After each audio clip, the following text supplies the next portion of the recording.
everybody, and welcome to our next series of 5, 6, 7, 8, where we talk about all things dance and musical theatre. I have a wonderful guest here today, and I've been badgering him all, how many months? Probably about 2 or 3 months since we started, and he's always busy and always working, but I finally managed to get you. Finally, I'm here. We have the wonderful, the amazingly talented Stephen Morgan. Big round of applause. Very happy. Okay, so Stephen, since it's taken you so long because you've been so busy, tell me, what have you been up to the last couple of months? Oh, last couple of months, I've been doing lots of choreography jobs. So I've not long finished choreographing a show for Costa Cruise Lines. Wow. I've got another one coming up next month. That alongside all of my teaching work, my regular teaching work that I do. And what else have I been doing? My agency. Got an Do you want to tell everyone your agency? So, I'm always shouting about it. I opened my own agency about 3 years ago now. Has it been 3 years? No, it's got to be longer than that. It's been 3 years. I know, it's crazy. Gosh. 3 years in April, so not quite yet, but just getting there. So I've got 20 clients, and that's called EightFour Management. 20? You've got 20 clients. now? Yeah. Fantastic. Just a small agency. Yeah, boutique. Darling. Boutique. So I've got people in Hong Kong at the minute, on different cruise lines. Amazing. Doing UK tours. So it's going really, really well. And I love that side of the industry as well, because I'm quite nurturing in nature. So I really like to have, people that are trying to break into the industry, recent graduates, and just helping them along their way. And definitely we're nurturing, and I see that with your teaching and all the work that you do, but what is your biggest strength or your USP for that nurture? What is it specifically that you do? I think I'm very patient. When it comes to teaching, I'm very patient with people. So as long as people are giving me our 110% energy, I will go over something a million times, as many times as they need to help them get what it is that we're doing correctly. With the agency, I think it's not naivety, that's the wrong word. It's when you've got clients that have just graduated and they're so eager and they're kind of a little bit,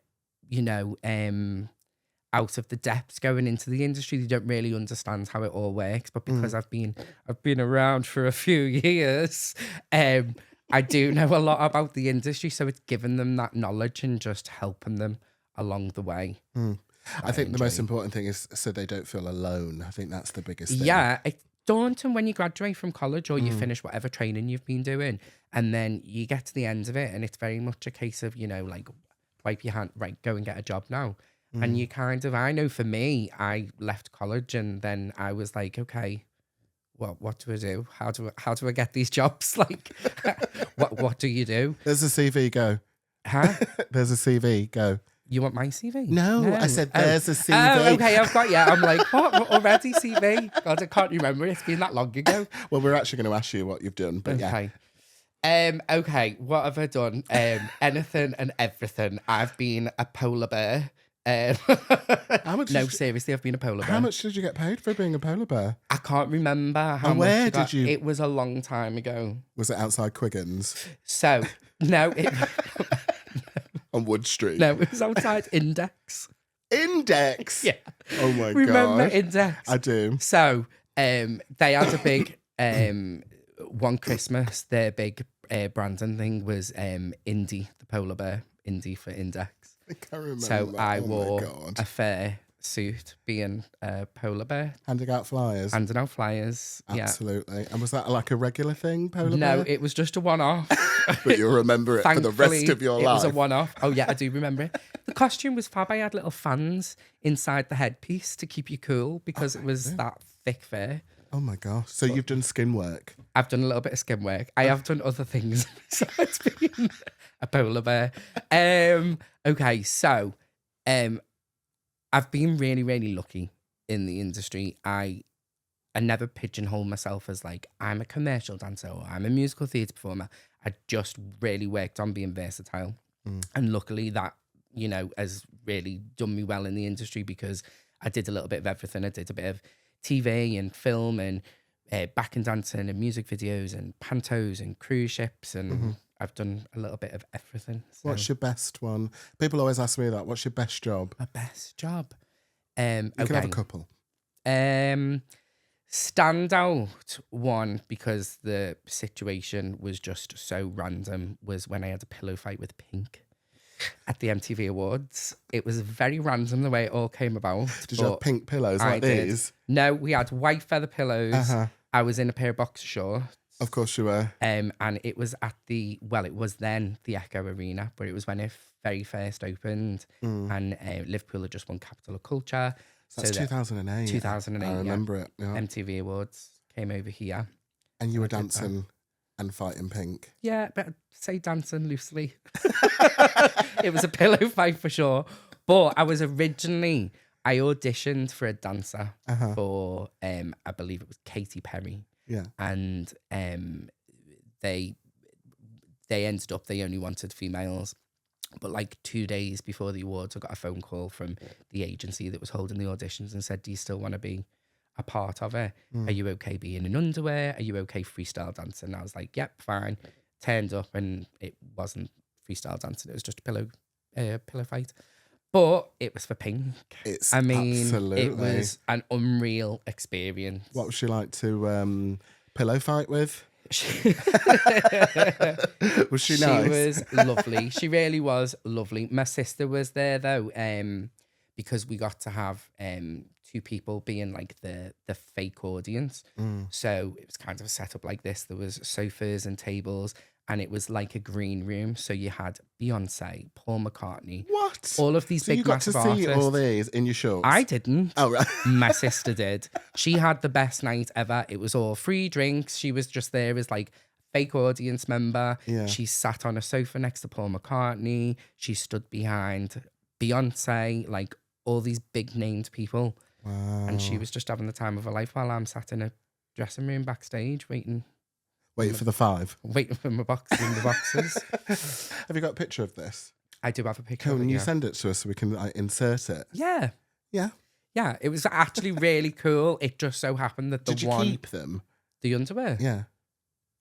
You've No got them in a one's ever memory. asked me that. I know I don't have them. I would have kept them. I don't know where they went. You'll move now and you'll find them. Yeah. And I'll get a random text. No, I can't move again. I moved last year. That was enough. I never want to do that again. Yeah. So you've done a lot of work, and it sounds like you've been really kind of free bird with it, just kind of seeing where it goes, which is great. Yeah. So talk to me about you, Stephen, in Liverpool training. You know, why didn't you go to London at the time? Because we're both pretty much the same age. So yeah. You know, tell me.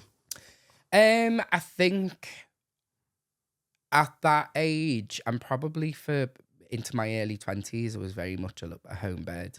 I didn't really like the idea of being away from home. And then the studio that I was training at. You know, you are allowed to say it. I am. Yeah, okay. Of course. Dolphin Dance Studios. Yes. With good old Beverly Edmonds. Yes. The Queen of Jazz. The Queen of Jazz. I was at that dance school, and they had a full-time college in the daytime, and I was getting the best training that at the time that, you know, there didn't seem any point in me going down to a London college. The year groups, because the college was only small, I was getting a lot of one-to-one lessons with voice lessons and you know, boys ballet lessons. There was only me and one other guy in the college at the time, so it was very much one-to-one training. And then another big pull of it was, you know, Bev still is a very established choreographer. So I was given a lot of opportunities when I was at college of building my CV, and, you know, I left with amazing credits on my CV that really helped me in the industry. You know, I think I was 14 and we'd been touring with Ken Dodd doing his shows. So there was a lot of TV work and stuff that I'd done, and she took me under her wing, and I assisted her on a lot of choreography jobs. So I think that's where my my passion for choreography really came from. So you sort of watched her and sort of Learned started. everything from her. And then, as I then started working within the industry and working with amazing creatives, I kind of was influenced very much by them, and then developed my own style. But a lot of my knowledge comes from what I learned in those years of assisting Bev. The legendary Bev. Was there any sort of challenges? Obviously, because you are up against, I suppose, and we'll go on to this later, but as a sort of northern-based dancer, but also you did really well and you actually got the work. So, what was your biggest challenge during that time when you were working? I think it's always challenging being up in the north because the majority of auditions are down in London. So not being there, you have to kind of cherry pick which auditions you're going to go to, because obviously the cost that's involved with travelling down to London, that was always. Did you find yourself going to London quite a lot, or did work come to you? Whenever I could, whenever it was doable. I've got amazing parents that were very supportive. So if there was an audition, it was something that I really thought I had a chance at and that I wanted to do. They'd always fund me going down there. But I remember getting the midnight coach down to London, and it the megabus down to London. Megabus. Oh my god! But it would take me to Manchester, yeah. Where so you get to Manchester like 1 o'clock in the morning, and then the first coach out was like 4 or 5 o'clock in the morning. So you'd just be sat freezing in the coach station, and then turning up to an audition like this outside Pineapple, because back then it was only Pineapple and Dance at it. Yeah. Wow. And how did you cope with that kind of being drained, tired, and then you're there with the sort of real competitive sort of, I've just come from Brixton. I know. I think for me, it was, there was no doubt in my mind about what I wanted to do. There was no other option. I wasn't going to do anything else. I wasn't going to go to university and do something, academic or anything like that. It was a one-way street for me. I was performing. That was it. So I think that kind of motivated me all the time to keep at it. Speaking of which, because obviously you teach a lot of students from all different levels, and I know you do quite a lot of stuff in sort of conservatoires and sort of HE training where they're going off, because you had that level of grit of, well, I have no choice, this is what it's going to be. Do you think you see that as much? Because there is discussions now, isn't it, there, where the sort of level of motivation of people that really want it is probably not there. I think I'm playing devil's advocate here, but no, I would agree with you on that one. I don't think people going into the industry realise how amazing it can be, but equally how difficult it can be. I don't think that thick skin's there as much with people. I think people think it's almost, and I'm not saying this for everybody, but you go to college and you get your degree in performing art or musical theatre or whatever, and it's almost that they think that that's a pass into the industry and that's going to get you a job, and it's not the case at all. But yeah, I don't think there's that much of a thick skin there, that much, and that wanting to put that hard work in. I think people almost expect that it's just going to happen. And is that because of the school that they've gone to, or is it just, do you think there is quite a big... I don't know. I think it would be maybe a mix of the two. Okay. Probably. So speaking of which then, because you didn't, I suppose the question is, and now that you have an agency and you're dealing with graduates, is there a need for that kind of degree, or is professional training, you're ready to go out and work? I think there's definitely pluses to having that training and having that degree, because you've been in that routine of of training and getting up and dancing and working all day, and you've got that professional training about, you know, rehearsal etiquette and theatre etiquette and how to be professional and everything. I've completely forgot what the question was. So it was about whether it's professional training, because you went down a different route, didn't you? And I think lots of our listeners will identify the ISTD route, the DDI, the DDE, Yeah. rather than, even though they're sort of equivalent, aren't they, to level sixes and all that degree level, they're not necessarily a sort of student loan body degree. Yeah. So really what I'm asking is there need to get that degree in terms of going somewhere to get a degree in musical theatre? Or, you know, from looking at graduates now, from your experience, could you just get work with having, ISTD and a DDI if you've already had that professional training from where you've been before? Yeah, I think that I'm a firm believer that, yes, the training's important, but ultimately it does come down to talent. And whether or not you've been to a leading college or you've just been training in, you know, a small local dance school, you know, if you are the talented person and you are right for that job on that day, you will get that job. I don't think it necessarily matters what training you've got on there. Yeah. And age as well, isn't it? It doesn't really, they never ask your age, do they? Unless you're underage. But genuinely, it's 18. I always think they're looking at what's in front of them on the day.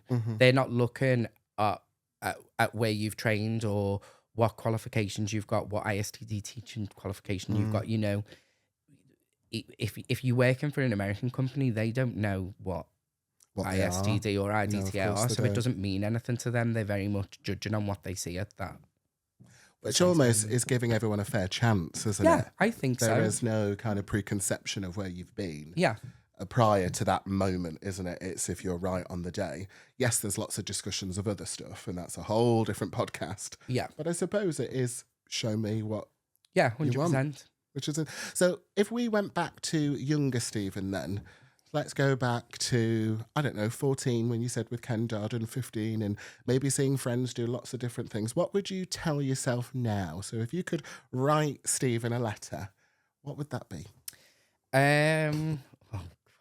What would you tell him? Therapy? Don't do this, don't do that. I Don't always... go to the Lisbon. I always look back and I wish that I would have been pushed more and pushed myself more vocally. Because I think being definitely now performing, having more strings to your bow and being strong in all three disciplines, you're singing, you're acting, you're dancing, it just opens up so many more doors. And even though I can sing and I've got a voice there, I didn't push myself enough. I kind of always looked at myself as, no, I'm the dancer. When if I think that my career would have taken a very different route. I think I definitely would have been more musical theatre if you had confidence. If I would have been more confident and pushed myself more with some vocals. of the jobs you did though were very musical theatre. Yeah, I did.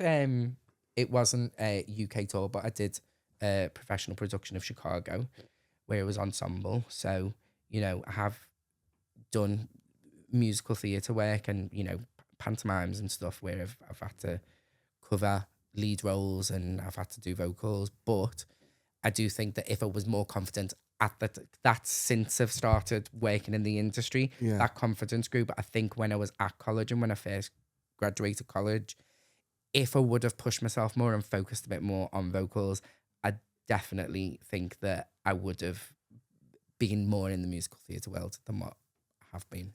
I think there's more opportunities, isn't there? You can dabble 100%. In lots of different pots. And I could definitely relate there, isn't it? Yeah. I think at that time you just think you're a dancer, don't you? Yeah. Yeah. And, you know, the way the industry's going now with the musicals that are on cruise ships and stuff, it's definitely important to have all of those skills and not just look at yourself as a dancer, because you have to be able to do all three on those cruise ships. Would you say now with your experience, I mean, just to recap, I think you're going to tell yourself to sing more and take yourself seriously a little bit more singing. if you were to tell your younger self Oh, yeah. and not go to the Lisbon? The Lisbon. I think I lived in there from like the age of 17. But how did I know it was the till Lisbon? about 20. It could have been the Masquerade. It No, could it have was been there the as Post well. House. It was all of them. Masquerade. What was the other one? The Curzon. Ooh. I don't know if I should admit to going into there. That was an absolute dive. But I think all of them that you've mentioned were, to be honest. I think we'll just leave that one before you get yourself into a lot of trouble. It was a very different time. It was also at the time, we've also got to remember, if we didn't go to these places and these communities, we wouldn't have been able to be accepted or be ourselves. No, very different world. You know, it was then. We had to go underage, unfortunately, to these LGBTQ++ establishments in order to find our community. Yeah. So, and we didn't really have many options in Liverpool at that time either. Well, no, Liverpool always felt like Manchester's ugly sister when it came to... Manchester's Have you not heard that? No. I love that. Do you like... Well, you had Canal Street, didn't you? But so. Yeah, that was like... It was like going to New York, wasn't it, for a night out? Because there was just... Well, that was a bar, New York, There New was York. bars everywhere. Yeah, it was different. But, you know, we had our handful that weren't the nicest of places. Well, there was always Escape. Escape? On Hanover Street. Oh, there was always Escape. Which is down the road from Bev's. Down the road from Dolphins. On a Thursday night. If Bev was listening and didn't want to hear this. On a Thursday night, we used to go, after college, we used to go to Escape. And it was £10 in, or you could drink. And then we'd get up and be a ballet at 9 the next day. I remember it well. I do remember it. But there was a sense of safety. I think that is the ultimate thing, isn't it? There was a sense of safety. You felt once you were in there, you were completely safe. Yeah. Because outside, anything, and it did happen to people. It did. You know, it still happens now, but I mean, the amount of times that back then where it was almost...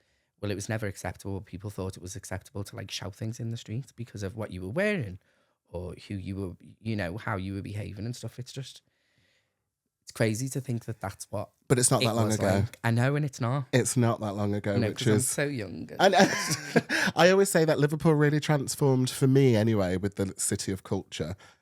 Oh, definitely. I remember coming back to Liverpool and I was like, wow, what a difference. Yeah. Like it was just, I think it was always there, but I just think there was a lot of hate towards people of our kind. Yeah. It kind of started to level out, which was really nice. Yeah. I think that it was always, Liverpool always felt like it was just full of Scousers. Whereas now, since 2008, and, you know, the universities have got bigger and, you know, you can go and get any type of cuisine that... And there's people from all over the world in Liverpool that it feels a very cosmopolitan but city. Dance-wise, Liverpool's always had a famous reputation for building strong dancers, hasn't it? Yeah. That's what I remember coming here in 1999 and going, wow, dance is phenomenal here. Like, whoa. Yeah. It was literally either London or Liverpool in terms of, and even the reputation of you said that you were from Liverpool and you lived in London, you know, they would go, oh, okay, yeah, you must be a strong dancer. Fierce. I think I'm an adopted Scouse, so I'll say yes. You are an adopted. Yes. So, speaking of which then, where do you see it going then? You've already said in terms of a bit of a triple threat, and I was spoken to other agencies, it's a bit of a dying breed now, this sort of triple threater, what used to be, what we remember back in the day, you won't get work unless you can do it all. Yeah.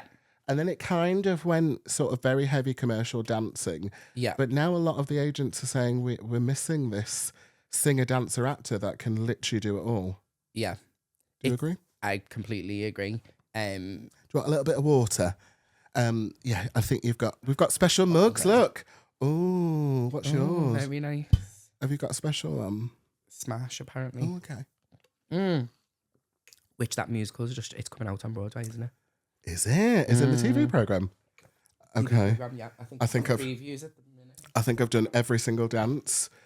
I've choreographed every single number in my open class. Because the soundtrack Because it's just incredible. Amazing. It's Jennifer Hudson. Yeah, it's so good.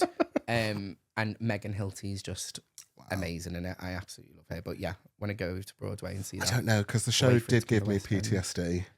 Really? Wow. Yeah, I could only watch about 6 episodes and I was like, oh, it just took me back to The literally rehearsal room and portfolio in your back pocket, yeah, rehearsing. The Oh, you've got an graph. audition, running around, going to get an audition, waiting outside. No, I just was like, I'm good.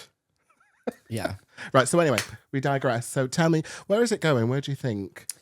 I don't know. It's difficult to answer this one because it's just ever changing. Like at the minute, I feel that from the dance world point of view, it seems to go like in waves. Like a few years ago, it was all lyrical contemporary. That was like the big craze.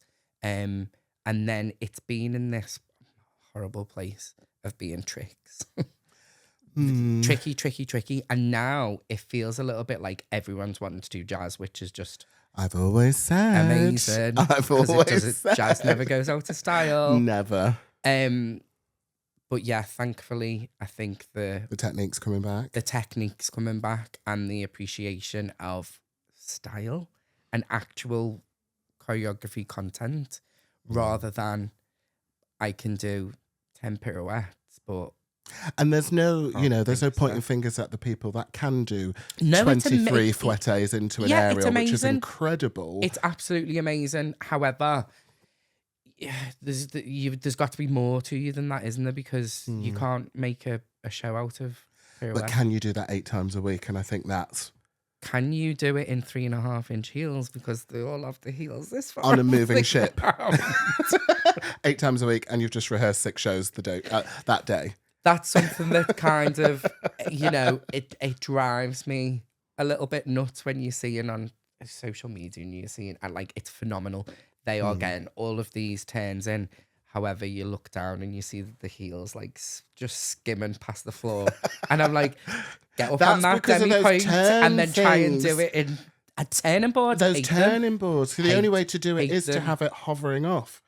And I'm a turner, and I went on that turning board, and I could barely do one. It teaches you to turn flat-footed. A little bit. And like, especially for any female presenting dancer, I think I can probably count on one hand the amount of times that I've seen a professional in a professional show not wearing heels. So if you've trained yourself to do your pirouettes with that heel dropped, you ain't going to be doing it in 3.5-inch heels. You're struggling to get a single. A little bit. And actually, the industry, went from what I remember, a triple was maximum because they want it to be clean, don't they? They want everyone to turn at the same time. I feel like a triple was like a trick in our day. I remember doing a scissor leap and it was like, whoa! It was like I'd done like multiple backflips. Did you? Did you have your? Because I always had my set trick, sort of always pull it out of the back. Scissor leap? Was it a scissor leap? No. I Did used you have like to do, a set 8? I did like a few turns, and I used to, one of the little things that I used to do was multiple box jumps. Was you a boxy? Yeah, so I used to just go bounce, box, bounce, bounce, Oh, I bounce, bet bounce, they and just- loved that, didn't they? Jack in the Box. I'm 6'4". I could do it, but it was a lot of effort. Do you know what I mean? Yeah. Are you 6'4"? I am 6'4". So that I remember actually that's what I had to do for a West End audition. And it was called, there was a section where one of the tracks had to do 12 box leaps. So we all had to do 12 box leaps for the audition. Even though when I got the job, I had to do 16 fouette turns. Right. That was good. Into a triple down to the knee 8 times a week Love that. while singing. And I tried to get away with not singing once because, you've got the mic. Yeah. And I was just like, I can't Relying on go. that sweetener track. So I thought, I'm just not going to sing because I just can't do it. And then I got a note. Hi, Carl. We've noticed on the monitors that you're not singing. Oh, I love that. Okay, sorry. Yes, sorry, ma'am. Sorry, Carl. ma'am. Good that they checked your box jumps though for being able to do. Oh, it's Fouette an American turns. show though, isn't it? What show Yeah. was it? Oh, do I have to say? It was the producers. Oh, The producers. Yeah. I still need to sell those heels. I've actually got like a whole array of proper like original Laduca gold Diamante tapping Ladukas, which was meant to be for my mortgage, I always said, because Ula gave them to down me. to Lisbon. Don't tempt me. Right, okay. Before we go on to something fun, Okay. I want to know, what's your biggest motivation? Ooh. I think my biggest motivation is probably myself. No, that's not. No. I'm not. That's not supposed to. No, not inspiration. Motivation. I think being self-motivated. Okay, so you've got to unpack that now. Okay. Because it sounds like you've gone, no, I'm really no. inspired by me. No, because you said motivated, not inspired. Okay, sorry, Bam. Okay. Right, come on. Okay. No, because I think you learn very quickly and very early on in your career that you need to, if anyone's going to motivate you to do anything, it's yourself. And have you ever had a time where you're just like, no? All the time. All the time? All the time. I have terrible imposter syndrome all the time. No, give over. I swear, all the time. Every time I see you, you're always really happy. No, yeah, I'm happy. Oh, you're masking. But yeah, completely in my own head all the time. When I'm choreographing, I'm always feeling, let's say it's something, because I don't class myself as like a commercial choreographer, but if I'm doing something that needs to be a little bit commercial, that voice in your head saying, why are you doing commercial? You're not commercial. All it's really good. I've booked you for loads of commercial. But no, I'd say I'm quite self-motivated. Inspiration-wise. Okay, go on. What inspires me?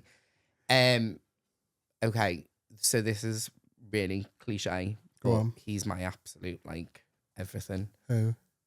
Bob Fosse. Oh. He's just a genius. Was a genius. So is that the work? Because he wasn't very nice. But... No, not as a person. No. His work inspires me so much. And I think it kind of comes back to what I've just said about the imposter syndrome. He didn't have, or if he did have imposter syndrome, his work was so unapologetic and unique. He never tried to fit into any molds. He never tried to be what was on trend. It was what his interpretation of that music was and how he wanted to move his body. And then he created a style that we replicate all the time. Now. It's timeless, wasn't it? It is timeless. Have you seen the Gwen Fosse? Gwen Verdon. And Verdon Fosse, yes. Oh, phenomenal, isn't it? It's amazing. It's, yeah. And the fact that she did all that work. I know. Well, what I took from that was that they kind of, even though we never really hear about her from the creative point of view, it was always about her performing, was that they actually needed each other. In order to send the work out. Yeah, because he couldn't really create without her as his muse, and she needed him for the work. It was almost like she interpreted what was going up here, because he was really troubled, wasn't he? There was a lot going on. Yeah. Wow. But another massive inspiration for me at the minute, for the same reasons as Fosse, is, let me see if I can pronounce this right. I think, is it Paris Goebel? Is it Goebel? Oh my God, yeah. Phenomenal. Phenomenal. Is just, again, his stuff is just not fit the box. Does not care. Does the most randomest steps that you break it down, you'd go, what the hell is that? And it works. Well, look at the new Abracadabra. Oh, it's insane, isn't it? But then that kind of goes down to, is it the choreography or is it the actual artist? I think it's a bit of both, isn't it? Yeah. Someone to pull that off and still make it look artistic and clean and neat and tidy and intention. Yeah. Could that happen in a beginner's class? No. But that's just like a match made in heaven here, choreography with Gaga, because she's an amazing performer, but she kind of makes choreography look a little bit awkward sometimes. Yeah, and I know what you think mean. that because that quirky choreography Fits. It fits Gaga. It's like a match made in heaven. Absolutely. I think she's That definitely video back. is just, and what I love about it is that it's showing to young aspiring performers that whole thing about, as teachers, that we drill into them about being versatile, because you've got people doing pirouettes, doing box jumps, doing leaps, contemporary, commercial, like it's all in this melting pot in that video. But when it comes down to that 4 counts of 8, they are smashing it, aren't they? Absolutely. Did you know Brian Friedman's in that? Stop it, is he? Yeah. One of the dancers? Yeah. So I watched a quick a story, and he said he's in his 50s and he's gone back, and she hired him for him to be in it. And he talks about the journey of a full circle moment of having Paris Goebel in his classes and her assisting him, and then being a dancer and going back into it and just waking up every day in pain. But it's so inspiring to see somebody Good going, for him. I have to be in that to support somebody that I've developed. Yeah. Which is amazing. I mean, talk about no egos. And he's 50. He's in his 50s, he said. I think he said he was 52. Wow. I mean, there's no chance. I'd need an ambulance. I would need an ambulance. That first move, I think that would be over. Right, so we could talk about this all day, but are you ready? What's your biggest gripe? Oh, God, have I not said a million already? No, you've been really positive, actually. Oh, that's nice for me. Yeah, you've been really positive. Sorry, I'm keep coughing, and I swear you just heard me suck back some snot, okay, which is babe. lovely. It's all right. It's flu season.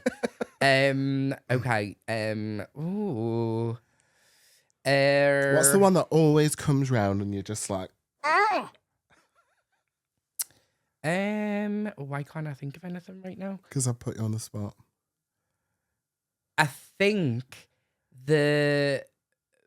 I guess it's the social media influence in the industry for younger dancers, of them thinking that of having that perception that that's what the industry is, of all of these tricks and things, and they're hard on themselves thinking, oh, I've got to be able to do 6-7 pirouettes or whatever, and it's like, that's brilliant for competition work and that's brilliant for getting likes on social media. However, name me a musical where they're doing 15 pirouettes or... I don't think I can. Just the famous développé from Cats. Yeah. Which is pure technique. Yeah, exactly. But, I think it's that that false perception they've got that that's what they have to aspire to be able to do to work in the industry as a professional, when it's not really.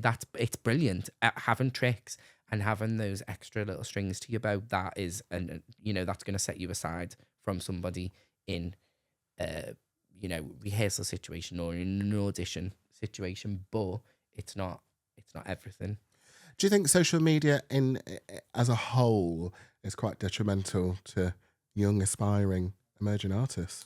Yes. Because we didn't have that. No. We'd go, what we would see is Watch the Best, which was on TV. Yeah. But also it was reachable. Like you danced with Pink, as you said before, in your underwear. Pillow fighting with Pink. Not that. At the Echo Arena. But you've just said about it being detrimental to younger performers, but I find it quite detrimental to myself as well, because there's videos that come up and I think, oh, I'm so not on trend. Oh God, I'm so glad you said that. So I do then it all you the time. start to doubt yourself, and it's and where we are, because we've got something to offer, we've got that experience, we've got that knowledge, and we don't need to necessarily follow trends, but you do, because it's there. You can't help it, can you? You can't help it. Little rabbit hole. No. And going down, and I suppose you tear yourself down with it, don't you? Yeah. Oh. So then you close the app and just try to remember that you're a decent person and you love it. Yeah. That's why we do it. We love it, don't we? We absolutely love it. We wouldn't put ourselves through that torment if it wasn't because we absolutely loved it. If I could do what I do full time all day, every day, I'd be such a happy person. You are a happy person. I try to be. Right, so we're going to try something happy now.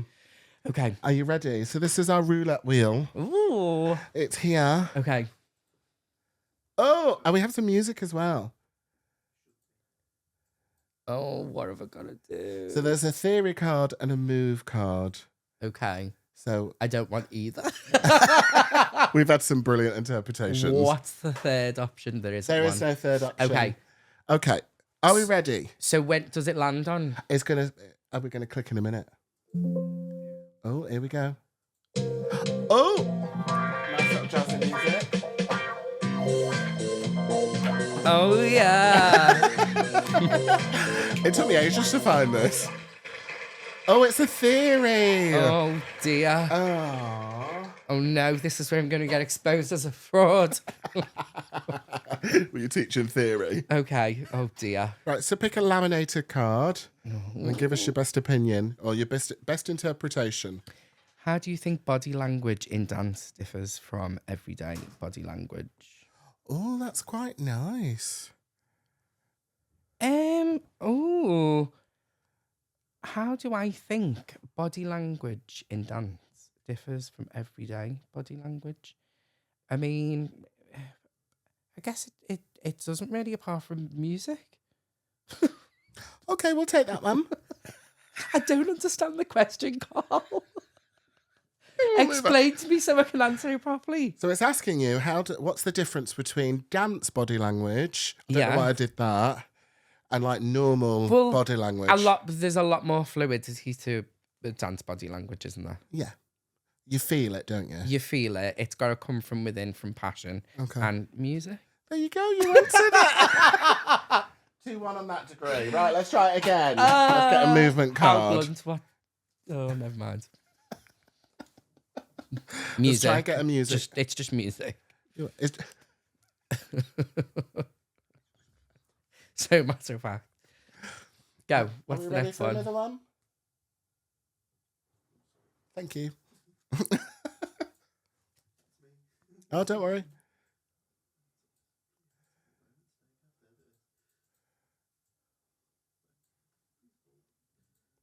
So this took me ages to create this. And I mean ages. How did you do it? Oh, I can't give away all my secrets. I want to know all your editing skills, please. It's a move card. I've just been making video screens. You could have done them for me. Right, come on. Move. Oh, no, have I got to get up? Yeah. What's your favourite move to express excitement? Show us. Oh, my. You could do it sitting down. Best. Oh, Come on, okay. then. So this is a really bad step. But you know when the beat kicks in music, it's like, you know, something that's like being quite slow and then the drop. And then it goes boom, boom, and then it kicks in. I love to kick the bass drum. Okay, I need to see this. So kick the bass Do I need to move this table out of the way? Oh, God. You're going to have to do it low. I can't do it that far out. Okay, I'll do it face. I'll do it facing this way. So What are we going to see? pretend you've got a big bass drum behind you, and the beat kicks in, and you kick the bass drum and then strum. Oh, I like that. Could you do that A again? little back kick with a you can't see with a head pop, Is that your commercial? and then you strut. It can be anything. Anything, you know, Swan Lake. Just when that beat kicks in, And all that jazz. kick the bass drum, bam, and then you strut for your life, and you feel I like fantastic. that. Okay. That's an excited. Is that an excited Yeah, one? yeah, I'm going to look exactly for that every time now. Every time I'm adjudicating, I'm going to go, Stevens, Kick the bass drum, yeah. we're going to do one more. Everyone Okay. always does 3. Okay. So, are we ready? Click that wheel, please. Hey.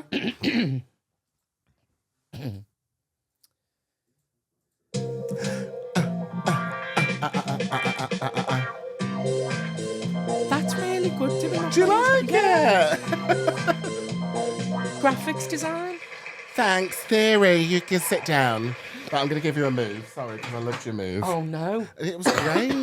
It was really good. Right, you ready? Nothing that requires flexibility. Excuse me, you were quite flexible back in the day. It was, not anymore.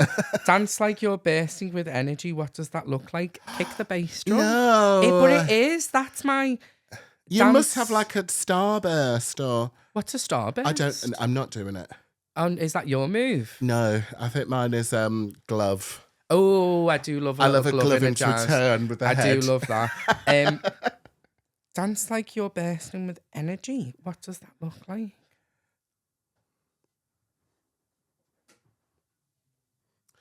Can you send it to us and we can insert it? I will for sure do that.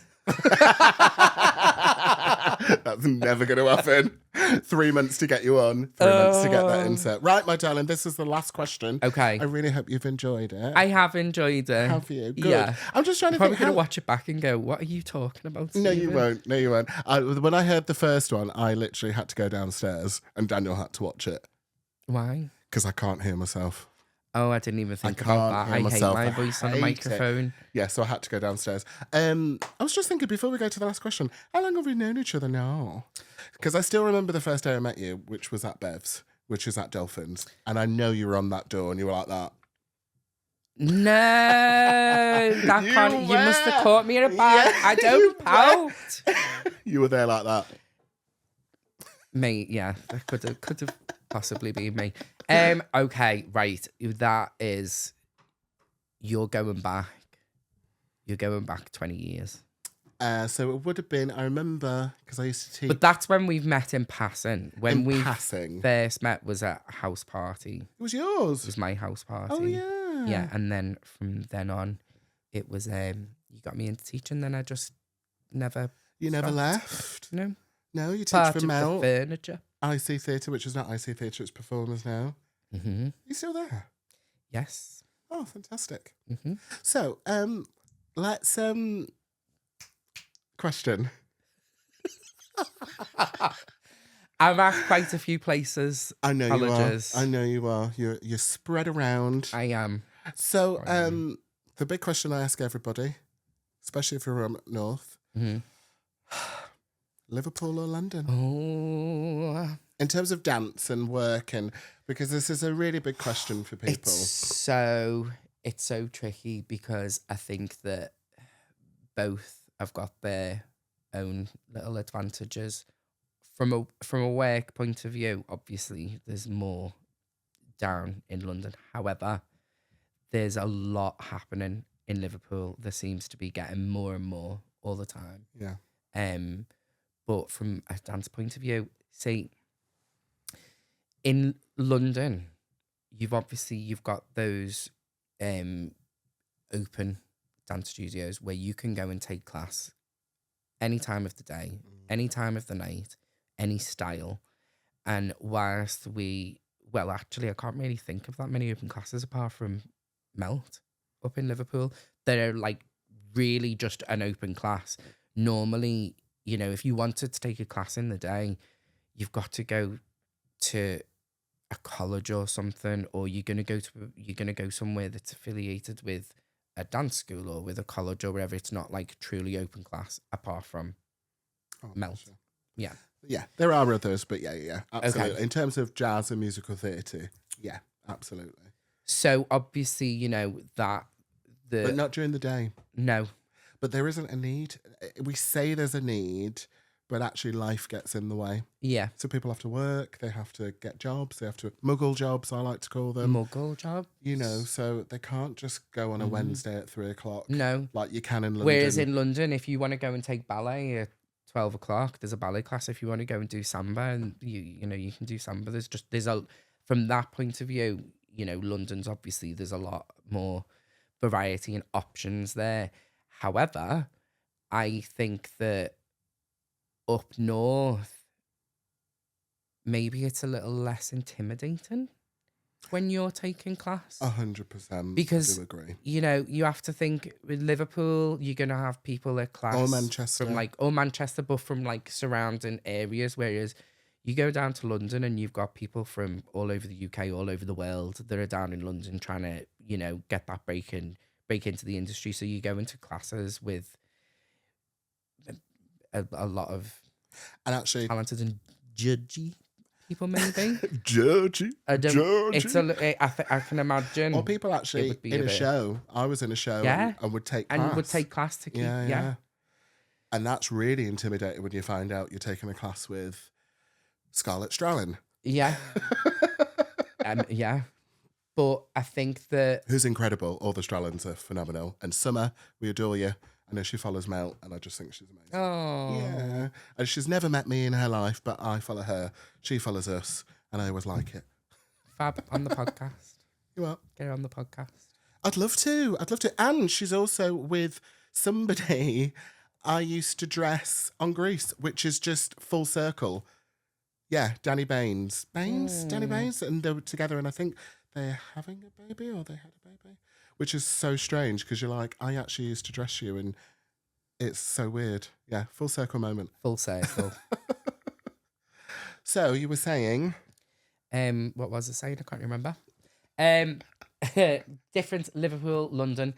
Yeah, I mean, I think that they've both got the pulls to each one. So undecided. Undecided, but I think from a class point of view, maybe it's a bit more of a safe space. In terms of industry, you mentioned before things are industry, slowly... I think, yeah, there's starting to be more opportunities up here, but obviously, you know, there's a lot more down in London, but it's definitely changed. For sure in the last 20 years, but definitely like in the last 10 years, I think there's becoming a lot more stuff up here and opportunities, because it's not all down at London. You know, we've got the studios in Manchester, and we've got fantastic regional theatres, and there's a lot going on up here. And it's cheaper. Yes, for sure. I think London companies are really, really understanding that now, isn't it? That it's cheaper up north. Yeah. You know, but to the up north, it's but even Oxford. the colleges are starting to branch out from down south as well. They're opening up other branches of their colleges, performers. And then some of them are going to Dubai. Yeah. So, yeah, there is a... Yeah, Erdang Dubai. Yeah, I think Erdang and Arts Ed. Arts Ed as well? Yeah. Okay. So there is that kind of branch out. But, okay, interesting. Well... No. I think we'll call it there. Thank you so much. Thank you. And you were so nervous, and you're fine. It was okay. I know you're talking till I watch it back. Yeah, we'll be going like this, but you did brilliantly. Thank you so much for being a third member on 5678. Thank you.